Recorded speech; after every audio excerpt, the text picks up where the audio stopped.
आज का सत्संग भक्ति विचार के चैप्टर नंबर 1 सीरियल नंबर 93 से लिया गया है, जिसमें कहा गया है कि अगर पूर्ण भावना से प्रभु का नाम जप होता है तो वह निश्चित ही फलीभूत होता है। देखिए, पूर्ण भावना कहा गया है। नाम जप कैसे भी हो, कैसे भी किया जाए, वो मंगल ही मंगल करता है, करेगा। यहाँ तक कि आलस में भी नाम जप किया जाए, नाम जप का उच्चारण किया जाए तो भी वो फल दिए बिना नहीं रहेगा। फिर जरा सोचें कि पूर्ण भावना से अगर नाम लिया जाता है तो वो निश्चित ही फलीभूत होता है। अजामिल जी ने पुत्र के बहाने प्रभु का नाम लिया और प्रभु के पार्षद उनको नरक यातना से बचाने के लिए तत्काल आ गए। तत्काल पहुंच के उनको नरक यातना से, नरक जाने से बचा लिया। फिर अजामिल जी ने बचे हुए जीवों ने खूब प्रभु का नाम जप किया और तो प्रभु का विमान उन्हें लेने आया और प्रभु के धाम वे चले गए। सब पाप उनके कट गए, प्रभु के श्री धाम को वे चले गए। प्रभु ने अपनी सारी शक्तियां अपने नाम में रख दी है। ऐसा समझें कि प्रभु की सारी शक्तियां प्रभु के नाम में है।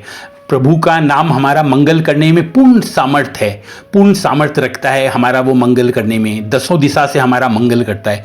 नाम जप कलयुग का एक प्रधान साधन है। सभी कलयुग के भक्तों ने खूब नाम जप किया है, चाहे गोस्वामी तुलसीदास जी हो, चाहे कोई भी संत हो, सभी ने नाम जप का किया है। और नाम जप कलयुग का एक प्रधान साधन है। कलयुग के लिए तो कहा गया है कि कलयुग केवल नाम आधारा, सुमिर सुमिर नर उतरे पारा, कि कलयुग में केवल नाम एक आधार है जिसको सुमिर के हम भवसागर से पार उतर सकते हैं। नाम जप करने से क्या होता है, जरा सोचिए, क्या नहीं होता है। नाम जप से नकारात्मक शक्तियां हमें प्रभावित नहीं करती। जितनी भी नकारात्मक और बुरी शक्तियां वे हमको प्रभावित ही नहीं करती। उसके साथ क्या होता है, सकारात्मक ऊर्जा हमें मिलती है। हमको सकारात्मक पॉजिटिव एनर्जी जिसको कहते हैं वो मिलती है। हमारे पाप कटते हैं। ये कितना बड़ा लाभ है नाम जप से कि संचित पाप, जन्मों जन्मों के हमारे पाप हैं वो कटते हैं। हमारे विकार, काम, क्रोध, मद, लोभ, ईर्ष्या, अहंकार, जो हमारे विकार हैं वो नष्ट होते हैं।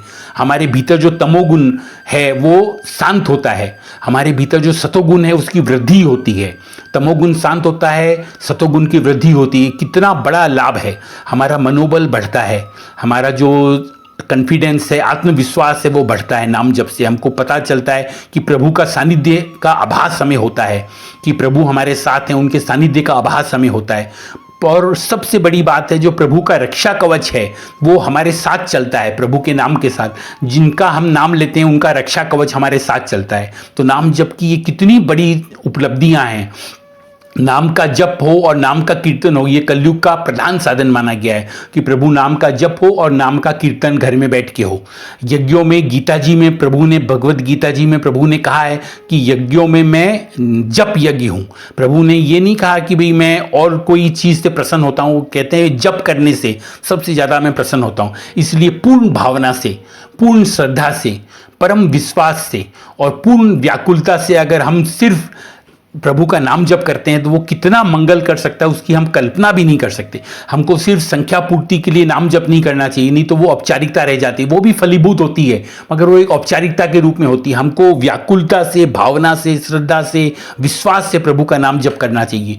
वे ऐसे तो कहा गया है कैसे भी प्रभु का नाम जप करें मंगल होगा ही होगा, पर पूर्ण भावना से अगर वो लेते हैं नाम प्रभु का तो कितना मंगल करता है, कितना फलीभूत वो होता है, इसकी हम कल्पना भी नहीं कर सकते। हमारी कल्पना भी वहां तक नहीं जा सकती जितना नाम हमें अपना फल दे के जाता है। जय श्री हरि।